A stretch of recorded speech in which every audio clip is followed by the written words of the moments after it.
దేవుని ఘనమైన నామమునకు స్తోత్రములు. ఈ వాగ్దానం వింటున్న మీకందరికీ మన ప్రభువును ప్రియ రక్షకుడైన యేసుక్రీస్తు నామములో శుభములు, మా హృదయపూర్వకమైన వందనములు తెలియచేస్తున్నాము.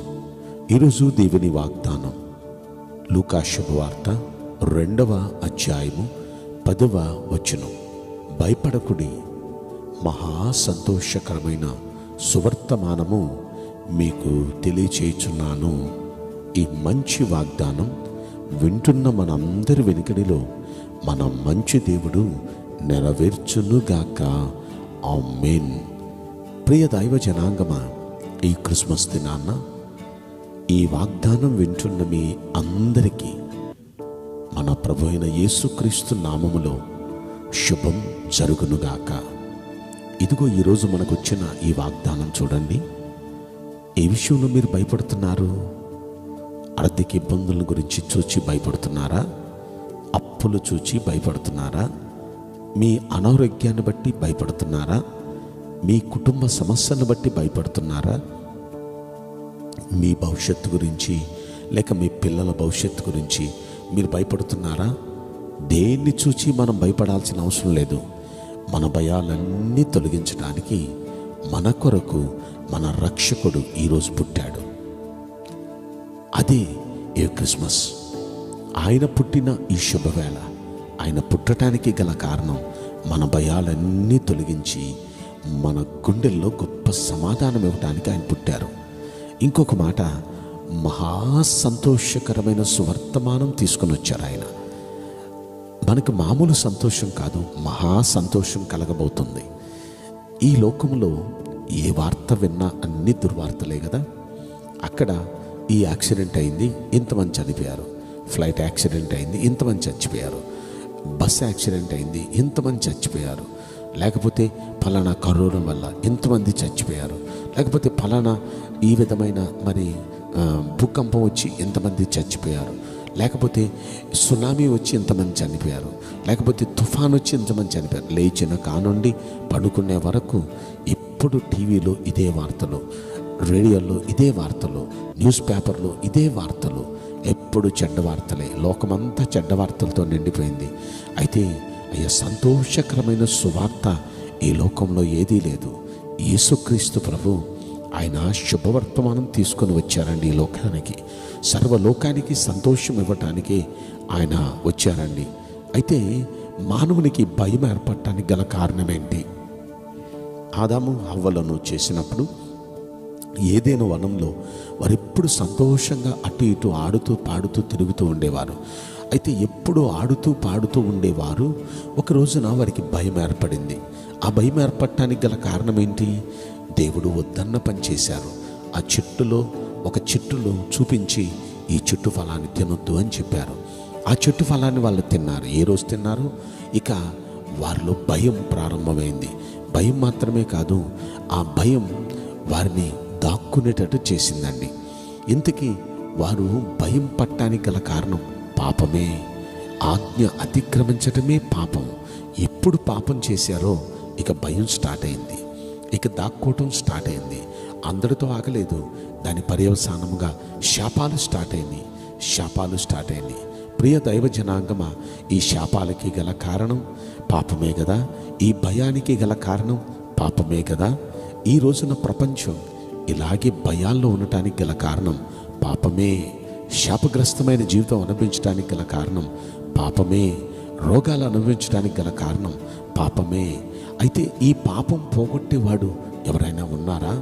ఈ లోకంలో ఇప్పటి వరకు ఎవ్వరూ ఆయన పాపం పోగొట్టే అధికారం కలిగిన వారు ఎవరు లేరు.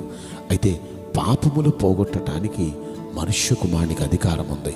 ఎలాగో మీకు చెప్తాను. ఒకానొక సమయంలో ఆయన ఒక ఇంట్లో ఉన్నారు అన్న సంగతి ఆ గ్రామానికి తెలిసి మొత్తం ఆ గ్రామ ప్రజలంతా ఆ ఇంటికి వచ్చేసి కూర్చొని ఆయన మాటలు వింటున్నారు.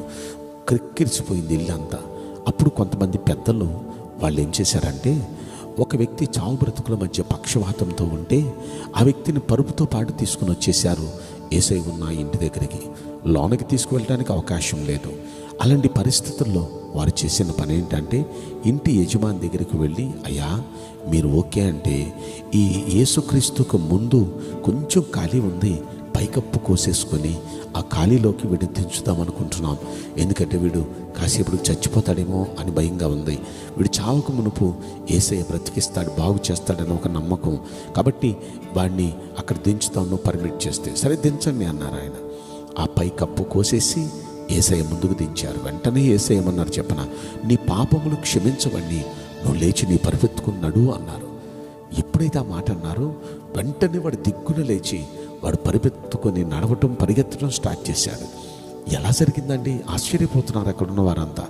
అప్పుడు అంటున్నారు, పాపములు క్షమించుటకు మనుష్య కుమారునికి అధికారం కలదని మీరు తెలుసుకోవాలి, అందుకే నేను ఈ పని చేశాను. ఎందుకంటే మన యేసయ్య పాపములు క్షమించుటకు అధికారం కలిగిన వాడు. ఏ పాపమైతే మనిషిని భయపడేటట్టు చేస్తుందో, ఆ పాపం ఏ రోజైతే క్షమించబడుతుందో ఇక భయం తొలగిపోతుంది. ఏ మనిషి అయితే పాపం చేసి శాపగ్రస్తమైన జీవితం అనుభవిస్తున్నాడో, ఇప్పుడు ఆ శాపం పోవాలంటే పాపం పోవాలి. పాపం పోగొట్టడానికి యేసయ్య వచ్చారు. అదే శుభవార్త అండి. అసలు ఈ రోజున పాపం ద్వారానే ఎన్నో శాపాలు, ఎన్నో శిక్షలు, ఎన్నో విధమైన భయంకరమైన పరిస్థితులు మనిషి ఎదుర్కొంటున్న ఈ భయంకరమైన వేళలో మన ప్రభు అయిన యేసుక్రీస్తు ఆ భయాలన్నీ తొలగించడానికి మన కోసం ఆయన పుట్టారు, మన కోసం పుట్టారు. ఆ పుట్టినరోజును పురస్కరించుకొని ఈ దినాన్న ప్రభు మనకు అంటున్న మాట, మీరు ఒక సంతోషకరమైన సువర్తమానం మీకు నేను తెలియపరుస్తున్నాను. ఈ రోజున ఏ వార్త మీరు వినాలనుకుంటున్నారు? అయితే ఆయన ఒక మంచి మహా సంతోషకరమైన సువర్తమానం మీకు ఆయన తీసుకుని వచ్చారు. ఆ సువర్తమానం ఎవరో చెప్పనా, ఆయన ఎవరో చెప్పనా తీసుకొచ్చిన వ్యక్తి మీ కొరకు రక్షకుడు పుట్టాడు ఈ రోజున. కనుక ఆ రక్షకుడు నా కోసమే పుట్టాడని ఎవరి మట్టుకు వాళ్ళు అనుకుందాం. మన కోసమే పుట్టాడు, మనల్ని ఉద్ధరించడానికి, మన వ్యాధులు తగ్గించడానికి, మన సమస్యల్లో పరిష్కారం ఇవ్వడానికి, మన శాపం నుండి మనల్ని విముక్తిపరచడానికి, నోటి నిండా నవ్వివ్వడానికి రక్షకుడు మన కోసం పుట్టాడు. ఆయనే మన ప్రభు అయిన క్రీస్తు. కాబట్టి గమనించారా ప్రియ దైవ జనాంగమా, ఈ రోజున ఈ వాగ్దానం వింటున్న మీలో ప్రతి వ్యక్తి ఆయనిచ్చు ఆ మహా సంతోషం, మహా ఆనందం మీరు పొందుదురుగాక. ఆమేన్. నేను మీకోసం ప్రార్థన చేయబోతున్నాను. పరిశుద్ధుడా, ప్రేమలేశ్వరాజా, మీ పరిశుద్ధ బంగారు పవిత్రమైన నామమునకు నిండు మనసుతో కోట్ల కొలదిగా స్తుతులు, స్తోత్రములు, వందనాలు చెల్లిస్తున్నాం. ఈ వాగ్దానం వింటున్న ప్రియుల జీవితంలో దయచేసి ఈ వాగ్దానం నెరవేర్చి కృప చూపించండి.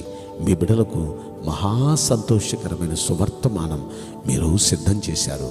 దాన్ని వారికి తెలియపరిచి ఆనందపరచమని ఈ కొద్ది మానవులు నజరుడైన యేసుక్రీస్తు ప్రశస్తమైన నామములో మిక్కిలి వినయముతో ప్రార్థించి బ్రతిమలాడి వేడుకుంటున్నాం ప్రియ పరలోకపు తండ్రి.